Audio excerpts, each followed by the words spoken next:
Hello, hello. Welcome to the My Sugar Free Journey podcast. And we are here today with Kathleen Standafer. I'm going to do my very best to pronounce the T because some of our best friends for years, their name was Sandifer. So when I Oh, first saw your name, I thought I have a hard time pronouncing it Standafer. oh, Kathleen is from Rhythm Nutrition. Her website's at rhythmnutrition.net. We'll get into a little bit of her background and why she started all that here in just a minute. But for now, Kathleen, welcome to the show. well, thank you so much for having me. Now, do you, pardon me, do you go by the full Kathleen? Do I need to call you Kathy or anything? Not Kathy. People ask that a lot. Definitely not Kathy. Not a Kathy. Okay, fantastic. Not a problem. Well, so I think we were just talking before the podcast. I've heard you on another podcast over on the Human Performance Outliers podcast, probably, and thought your story was really interesting. So let's kind of just get into your background a little bit. Where are you coming from? So I grew up in Iowa in a small, really rural, small town in the northeast corner of Iowa. So then I went to Iowa State University for my undergrad, and I did dietetics there. And then I went to Oklahoma for my master's degree right after grad school. So I talked with Sean and Zach that I had a really conventional training in nutrition, and the way that I was raised in the Midwest was a lot like, as far as Right. eating, a lot like Sean's, where he would drink the sugary milk out of his cereal. Um, a lot of what I would say like That was fruits me and growing veg. up, man. the Cocoa Puffs. That Yeah, stuff is yeah. awesome. Yeah. So yeah, I mean, my mom was working all the time, for kids, so we had to do a lot of, she cooked at least one good meal for us every day, but we had a lot of cereals and a lot of convenience foods in the house. We actually were one of the healthier homes in my neighborhood. I would go to my friends' houses to get Doritos and candy bars and soda and stuff like that. We didn't have that in my house, so I always thought we had a healthier house compared to my peers and my cohort in my little small town. Yeah, that makes total sense. And so the that process that you have to go through when you have a conventional kind of Midwestern, that's the is me as well, kind of Midwestern upbringing, and then you go to nutrition school, and a lot of that is validated where it's eat a balanced diet, and you want to keep the meat to a very small portion of your plate and have mostly vegetables, and meat's a condiment almost. But the process that you go from there to here, to talk to us a little bit about that. What were the big kind of guideposts that you hit along your way that really started to affect the change in your mind? Well, yeah, so the way that I grew up, I was surrounded by and had family members who are dairy farmers and beef cattle farmers. And so in Iowa, there we don't have a lot of really large operations in Iowa. So I saw, anywhere from 100 to 400 head of cattle on a farm. That's what my family has raised since my family immigrated here from Ireland. So my family immigrated from, I'm like fifth generation, and so we've had farming land ever since, and my family is Irish farmers. So I was raised around smaller operations. Like I said, I walked beans, I picked rock out of cornfields, I detasseled corn. I would see like the animals being raised. So the way that I grew up, meat wasn't really necessarily considered to be a bad food. It was in every dinner we ever had. We would have usually some sort of beef. It wasn't until I went to college that I started hearing the messages about how we should decrease our meat consumption and increase our grain consumption. Right. And it really makes sense because Iowa State University is a big agricultural school. Yeah, So it's corn a central, lot right? of, what's that? So it's corn central, right? That's where all the Right. corn's Yep. grown. Yeah. Yep. Soybean and corn are Mhm. huge in Iowa. Um, so it makes sense. And it was sort of like historically women would go to Iowa State to get like a home ec degree, home economics. So when I was there, I started in 2000. It was really heavily science based. We had a lot of biochemistry, biology, chemistry. for our undergraduate requirements. But historically, it had mostly been like a home economics type of degree that sort of morphed into a more heavily based science degree by the time that I got there. So, like I said, I didn't start hearing the messages about how harmful meat was until I got to college. Um, and then I started hearing all the messages. Basically, we are taught to convey a message to the public or to believe a message that meat is bad, Right. fiber is good, salt is bad, fruits and vegetables are good. And if you can eat fruits and vegetables, lean meats and grains, then you will be able to avoid the diseases that are plaguing the country, like heart disease, mainly cancer. Um, so those messages became very strong in college, but I really didn't change my diet too much compared to how I had grown up. Um, and then, like I said, I went straight to grad school, and it was a good experience in grad school too. I worked with a lot of Native Americans in Oklahoma, and I saw a little, even though it's not a lot different from Iowa, I was still seeing like some cultural differences. Just because in Iowa, when you grow up in a town of 2,500 people, there's only one color of people, one race, one Right. religion. There's Protestants and Catholics, and that's pretty much it. I didn't have any Jewish friends until I moved to Denver in 2006. Just I was very sheltered in Iowa in the Midwest.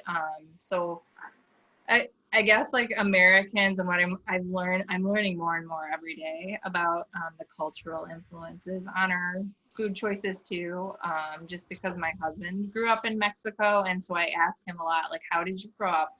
You know, what were the messages? And it's just so interesting to hear from another culture the different messages or the lack of messages, I guess. And they just essentially in other cultures where there's not mass production of commodities and grains, they just have to live off the land, really. And so there's no like, this food is good, this food is bad. It's just what is available. Right. And I guess too, looking back on my education, all of these messages that we received, I never thought about it until the last few years, which is actually really sad, because those messages are so strong when you hear them over and over and over. And I would say like the United States higher education system, it indoctrinates students. I think this has been going on for a really long time. I don't think this is a new thing. So I think the nature of education is not really to enlighten people or to sort of like teach them how to find the truth or the evidence. It's more to indoctrinate them into believing a certain message. I believe that that's a huge problem with our academic system now. So like I said, for me, I had a lot of experiences after school that taught me sort of like sent me down a path where I had many more questions than answers, and I still do. I still have a lot of questions, you know, and I'm learning more every day. And so I would say I figured that out the hard way Right. with some of the health challenges that I've had. And so my mission now is to sort of tell my story, which I think is sort of an interesting story and perspective as a nutrition professional. And I'm eating completely the opposite way that I was trained to teach people to eat, or to have positive outcomes based on these foods. I'm not eating that way at all. In fact, the opposite. Yeah, but that what was kind of the first or second thing that made you think, oh, wait a minute, meat's probably, because it's a journey from going meat should be a condiment to maybe meat's not that bad to maybe meat should be the main portion of our diet. I don't even know if you're there yet, but what were kind of some of the things that you were seeing that made you start questioning the role of saturated fat in that the idea that saturated fat was this evil that needed to be avoided? Well, it was sort of it was a long journey for me because I had been sick with gastrointestinal disorder since I was an infant. Like I was a vaginally delivered breastfed infant. My mom's a nurse practitioner. We have a lot of people in our family that are in medicine. And so I was always at the doctor all the time as a kid. Um, and nobody could ever figure anything out. It was just always eat more fiber, take Right. Metamucil, Miralax, we'll scope you and give you PPIs, which is the standard of care. But I always just got worse. I ended up with an appendectomy when I was 11 years old. I had a ruptured Wow. appendix, so I think there's definitely something there. So I just think that any diet that causes someone so much gastrointestinal distress and discomfort, sorry, I don't I think was going that's to tell. I the was going to tell the audience. I don't think we said we've got a little baby on the line as well, and she's holding her. Is it your son, right? yeah, this is Your Mikey. son. Mikey. Yeah, Yep. he's So adorable. thanks. Yeah. So I was always taught by all the doctors that I saw when I was a kid to just be compliant with whatever they would tell me, and I should be better, and I never was. In fact, I just got worse and Right. worse and worse over the years. So it was a really, people don't understand that, IBS is a syndrome, and my issue with that is I think there's a lot of like patient blaming around IBS because it's a syndrome and they don't really have like an etiology for the cause, and it's a cluster of symptoms, but there's really no treatment for it other than, like I said, the treatment that I had got. But I suffered so much during my life, like every single time I ate, like birthday parties as a kid, and then as I got older, trying to socialize or trying to anything that I would do, I had to revolve around like my abdominal discomfort. So I spent my entire life that way. That really affects like your personality, your mood, like I said, your social interactions. So for me, I just thought to myself, I'm going to spend the rest of my life suffering. And, it's just a really hard way to live. It doesn't seem like it's that big of a deal, but it really is. It's really a miserable way to live. And there's like 20% of the population now has like idiopathic IBS, and there's no treatment for it. So we just tell people to eat more fiber, more fruits and vegetables, and like play around with the different types of fiber. And then the low FODMAPs diet came out. I want to say it was around maybe like 2006. I would have to look, but that was really the first time as a dietitian where I ever saw from like an evidence base that it was appropriate to tell people to decrease their fiber consumption. And so for me, when I figured out that there was really no evidence in this, I was just really desperate. I was super desperate. So I would have tried anything. And I read a book. It was around like 2015. I read a book called Fiber Menace by Konstantin Monastyrsky, I think is how you say it. And I was just it just blew my mind, to be honest. And I thought, well, I mean, if not eating fiber is not going to kill me based on what this guy's saying, it's worth a shot. And like I said, for me, I'm like, there's got to be more to the story. I can't just be like a broken person with some screwed up system. Maybe the diet's not right. Maybe just maybe it's not. So I gave it a shot, and within like days I felt better. So that was like I was in my like early 30s at that point. So imagine that I had suffered my whole life with these symptoms and nobody could help me, and so I had to figure it out on my own. And so when I did that, then it kind of opened the door. A lot of things happened at that time. I met an oncologist who I was working with who was using keto in her patients. She was getting a lot of pushback from a lot of people for doing that, but she was having great success. And her patient population are a lot of women with metabolic disease. So, if you really look at that evidence, losing weight is really powerful in that population as far as cancer outcomes goes. So I just started hearing from her, and then myself, I was feeling better. So then I attended a low carb conference. I heard Mike Eads talk, and he was talking about a physician who prescribed an all meat diet to some of his patients. I think it was the 1800s. And so I still was thinking to myself, that's so unhealthy. You can't just eat meat. You have to have you have to have antioxidants from plants. In my head, I'm always like antioxidants. So now, I mean, since 2015, so like 5 years, I'm now on, I went onto a ketogenic diet in 2016 and reversed my diabetes. And I ended up with diabetes probably because I was so malnourished. And I have an autoimmune disease. So I'm trying to figure out that piece right now as well. But it really made me feel better on so many levels. My labs are phenomenal, and I don't eat any fiber. I eat almost, I would say 90% meat. So like I'll make soup once in a while and I'll put like some tomatoes in there. Just little things like that, but I don't make vegetables or fruits or large volumes of plants a part of my diet. In fact, every time that like once in a while, I'll like have a salad and I just end up not feeling good every single time. It's always, for me, it's left-sided abdominal pain every single time. So, and bloating and distension and heartburn. I'll get heartburn too. So I have a very low threshold for adding any plant matter into my diet, and I eat a lot of meat. I would say nearly carnivore, and I feel great. I feel awesome, and I was able to do pretty close to that diet with 2 pregnancies and breastfeeding, fully breastfeeding. So we can't recommend that to our patients yet because there's no evidence based on that. Like I said, all I can do is share my story. I can't prescribe that at this point, but I think I've gotten beat up over the years by some of the like one PhD guy in particular, a nutrition PhD, who is very against anecdotes. But so I'm an anecdotal case, and this really changed my life. So that's why I do like to share my story, because had I had this information when I was a child, or had my parents had this information, maybe I wouldn't have suffered so much. You know, it affected every single part of my life. It was a really hard way to live. And being on the other side of that is really, really nice.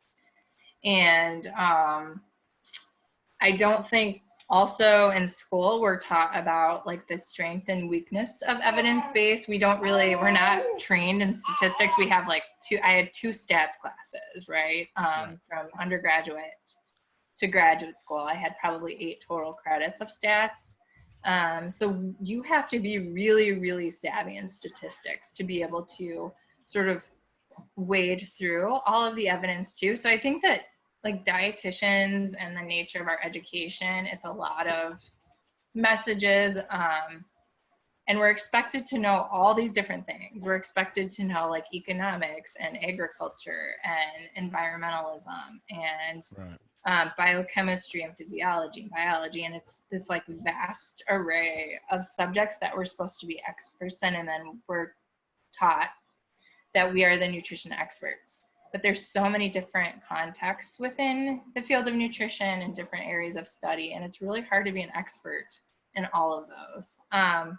So I chose to specialize in nutrition support, which is feeding into the veins and feeding through tubes, and also diabetes and food sensitivities. So those are the 3 areas that I chose to specialize in. Probably, if you look at those specialties, it's because of my own health conditions that I have. It sort of drove me into those areas, and I love pathophysiology. So I like to fix, you know, like if you take a critically ill patient, there's a lot of pieces to the puzzle that you have to analyze in order to have a certain outcome. And you've done work with fibromyalgia as well. Is that correct?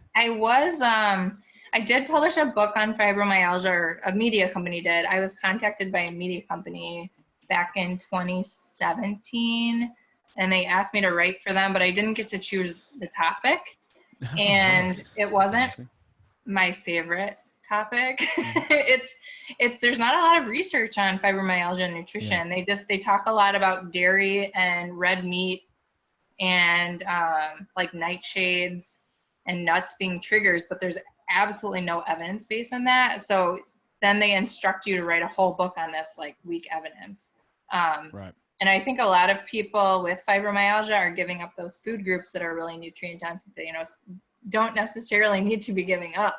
So it's a really difficult subject to write on, but I think it's fibromyalgia is rooted more in circadian biology mismatches. That's why my business is called Rhythm Nutrition, because back in 2013, I started to really study on that aspect, because I think there's much more to nutrition, epidemiology, and disease outcomes. There's much more than just macronutrient composition of a diet. There's so many things. So I really started to get into the circadian biology aspect of it, and now that's starting to become really popular, and there's a lot more papers on that. So I'm trying to, when I do write, I'm trying to write from that sort of perspective rather than just, you know, macros for me made a huge difference, taking out the fiber. But it doesn't for everybody. I think like sometimes you have to take it a little bit further, you know, so he's so sweet. He's so pretty. he is. Okay, so I got a couple questions for you. Well, first up, that you mentioned, you know, you can't recommend this to breastfeeding women, and I totally understand that. Although it's always interested me that, you know, if breast milk is mostly water and fat, why in the world you wouldn't want to recommend a diet that's mostly water and fat? So that's always interested me. But the other thing is that you mentioned your husband is Hispanic. He's actually from Mexico. Is that correct? Yeah, he grew up in Mexico. So he grew up like essentially living off the land. They didn't have a lot of money. So I deal with a lot of Hispanic because I'm in Texas. Some of my best friends are Hispanic, and when you tell them, you know, for their health that they need to give up rice, beans, and tortillas, you know, you might as well be telling them that they're going to have to chop off a leg to be healthy, or, you know, or something like that. It's just such a foreign idea to them. Have you dealt with that? How do you approach that? Yeah, so I have a lot of the diabetics that I see are Hispanics, and we live in New Hampshire now, but we lived in Chicago in the suburbs there. And so most of my diabetic patients in the hospital that I would counsel were Hispanic. And yeah, it was really, so I would, you know, and I would have conversations with my husband about that too. When you're looking at that population, they're not going to give up their beans and tortillas and rice. So I could do a lot with them by just telling them to increase their protein portion of their meal, and try to eat that part first, and then try to cut whatever their baseline diet is. If they're eating, because a lot of them, they would eat 8 tortillas in one meal. Yeah, that would be pretty typical. It sounds crazy to us, but it really, I'll watch my husband, he'll do that. It's very, very normal in that population. So well, when you get like street tacos, they come 2 tortillas to a taco, and you get at least 4 or 5 of them.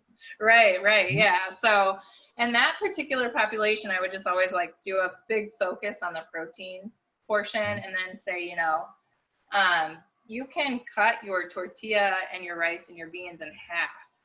And they did pretty well with that. And then I would say that would be a good jumping off point, and then to try to get them more into, you know, I have a lot of Puerto Ricans out here, so there's more of a Puerto Rican population here, and I'll do the same sort of thing with that population too.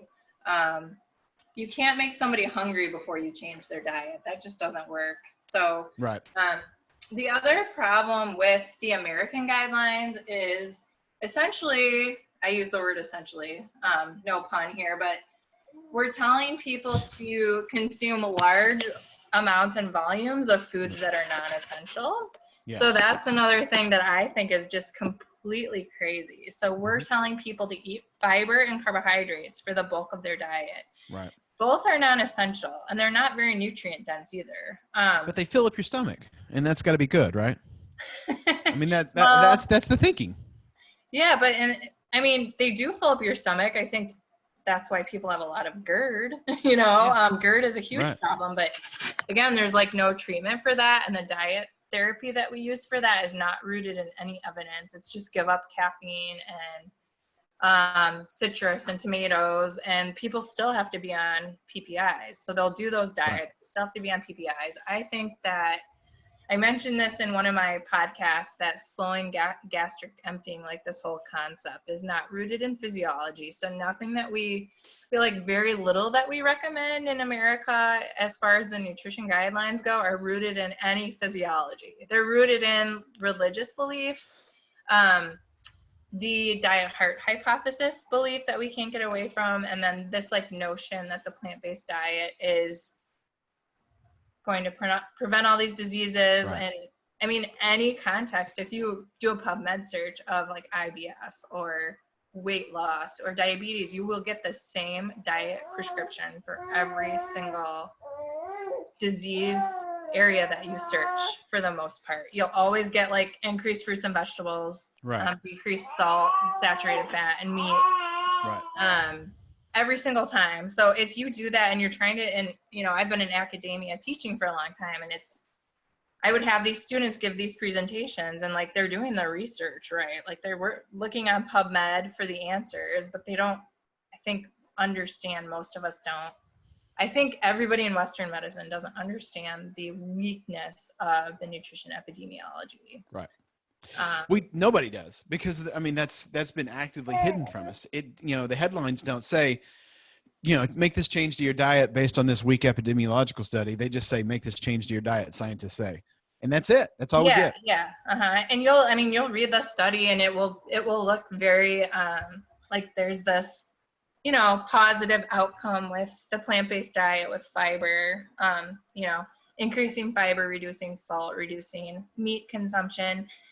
In every single study, but you have to, like I said, you have to be a very savvy statistician to wade through that. And then you look at like people talk a lot about the totality of evidence. That was another thing that I noticed people arguing a lot about on these forums, is that, well, the totality of evidence and using that to support their argument. But right. When you look in the world of nutrition, there are so many thousands and thousands and thousands of studies done measuring essentially a baseline American diet against a more plant-based diet, and then markers, rather than really looking at outcomes and endpoints. So you will see a change in a lot of the markers when you do a plant-based diet compared to a standard American. But what does that mean for outcomes? A lot of those questions are not answered in these consensus reports or guidelines. And then also, I lost my train of thought there, but so I think like I'll have nurses and a lot of people say to me, I can't believe you would recommend that or eat like that, because eating more fiber and plants decreases cholesterol. And it's like, well, I mean, how important is that? Is that important? Right. I don't know. Oh, I just talked to a doctor the other day who is, I mean, not on the show, just in my personal life. He's low carb personally. Like, he's cut all the carbs out of his life. And we were talking about our cholesterol numbers, because his LDL cholesterol is pretty low. It's like 80. Mine's about 120. And he said how he went low carb, fixed everything. He still wasn't happy with his LDL cholesterol, so he started drinking Metamucil twice a day to lower his cholesterol. I was like, okay. I mean, you drop 40 points from your LDL cholesterol by drinking Metamucil. I cannot imagine that you're actually doing anything helpful in the long term. But he wanted to get his LDL cholesterol down. Yeah. Okay. Yeah. So we do that too a lot. That's the stuff that's out there. Yeah, we treat a lot of numbers. I think that was how I felt as a patient in the system for so many years. I felt that like this protocol was always given to me, and they were like treating based on the evidence they had, but like they weren't treating me as a person, And then I would get, and I have a real issue with this too, is I would get a lot of, like, a few gastroenterologists would say to me, well, you need to manage your stress. This is like a stress issue. And this started as an infant, for one. And for two, I think people with gastrointestinal distress, they're stressed because they don't feel good all the time. And so it's this vicious cycle. So you get people feeling good and their stress levels go way down. I think that's another issue, like I said, that I have with the current medical system, is if there's no diagnosis, or if the doctors can't figure it out, a lot of times they will just like do a lot of like patient blaming. And I was not somebody who was non-compliant either. I was as compliant as I could have been. But I bet your doctors thought you were. And I try really hard not to do that with my clients too, because I get a lot of people who are wanting to lose massive amounts of weight, and they'll come to Right. me and they'll say, I am doing everything you're asking me and I'm not losing weight. So I'll get like a husband and a wife who go on like a low carb diet, and the wife will lose like 20 pounds and the husband will lose like 80, Right. you know, Yeah. and they're doing the same thing. So we're all just very different. Biochemically, we're different. We have different genes and gene SNPs. We have different, just so many differences from individual to individual. Even, you know, there's 4 siblings in my family, and we're all so different with like the types of exercise we can tolerate and the types of foods we can tolerate. Like my siblings, they can eat anything. They never have any gut issues. I get sick looking at some of the things that they're eating, you know. My brother, he's a Marine. He's like this 6'2" big Marine who, I mean, he does like sprints, and he's a crazy athlete. And if I were to run like that, I would be wrecked for like days at a time, you know. Right. But we come from same gene pool, but we're all very different, even in that, a lot of those ways. So yeah, I mean, it's just very interesting. So I think to take one diet prescription, prescribe it to an entire country of people, is just not, it doesn't make any sense. It's not a very nice thing to do. Makes a lot of people sick. And it's ineffective, obviously, if you look around at all the metabolic disease we have. So we've got to take a step back and really think about what we're doing. But there's a lot of people who are interested in keeping things a certain way, unfortunately. Right. So that's why I love the opportunity to come and tell my story, because maybe it will inspire someone else to take a look at what they're doing. And just, I think as scientists too, we should always have questions. Like, if the science is settled, then why do we still need dietitians? Because everyone knows the American Heart Association guidelines, right? Like, I mean, we always have to be asking questions. The you mentioned that you're very interested in circadian rhythms, and that was the call. You know what you named your business about. How do you talk to a client about circadian rhythms? How do you get them to adjust that? And you know what are your goal? What's the goal you're trying to reach with a client when you're actually talking about the circadian rhythms? Well, I mean, in general, I'm just trying to get people to be outdoors more often than they are, just because nobody ever gets outdoors. I mean, I have to work really hard at that too with 2 little kids. But I definitely like put it into my daily to do. It's a very high priority, so my kids can get sunlight, and so I can, and so we can get outdoors and get some fresh air. I noticed, I lived in Europe for a little while when I was about 5 years ago. I lived in Europe, and I noticed that was a big priority in Europeans. So I think too, like, there have been so many different experiences that I've had that I'm very grateful for, because it's like really opened up my mind to not just seeing like this American perspective of the way that we live in America. Like the Germans, I lived in Germany, and they would bundle all their kids up after dinner every single night. You would see everybody walking, and it was cold and cloudy and rainy. It was nothing for them to do that. It was just part of their how they lived. So for my patients, I work mostly with veterans now in the home care model, and I would say that all of them have a disrupted circadian rhythm. I mean, it's not even like, we live in New England, so it's pointless to even like check a vitamin D level here, because you know that nobody's going to have a good vitamin D status, because nobody goes outside, especially during the winter months. So I'll see like a lot of my veterans. I've been working with the Veterans Administration for quite a few years, and you'll see a lot of like mood disorders, a lot of metabolic disorders. And I think like if they could get outside into nature and go for a walk and get some natural sunlight, you know, that makes a huge difference in all of their disorders. So I'm just trying to get them to do that, even little small things like that, and they'll notice a difference. Perfect. Well, I think your son has been incredibly patient with us, and so I'm going to let you guys go take care of each other. Why don't you tell my listeners where they can find more about you and where they can reach you and all that good stuff? Yeah, so I'm actually licensed in Texas too. Oh, are you? Okay. I lived in New Mexico for a little while, and actually worked at the trauma center in El Paso, and that was a really cool experience. But I maintained my licensure there. So if you want to get a hold of me, I do telehealth. Sometimes you might have this in the background, but I do telehealth with my business, Rhythm Nutrition, and that's the best place to contact me. I have a contact me button there if anybody wants to work with me. So. And that's rhythmnutrition.net, guys. Right. And and Rhythm Rhythm Nutrition group has an H, so it's RHYTHM. RHYTHM. Okay. All right. Perfect. We'll put links to all of that in the show notes. You guys can hear that or see that at mysugarfreejourney.com/podcast. Well, Kathleen, thank you so much for coming on the show. Thank you so much. All right, guys. If you're listening, hold on. We'll be right back with some more information.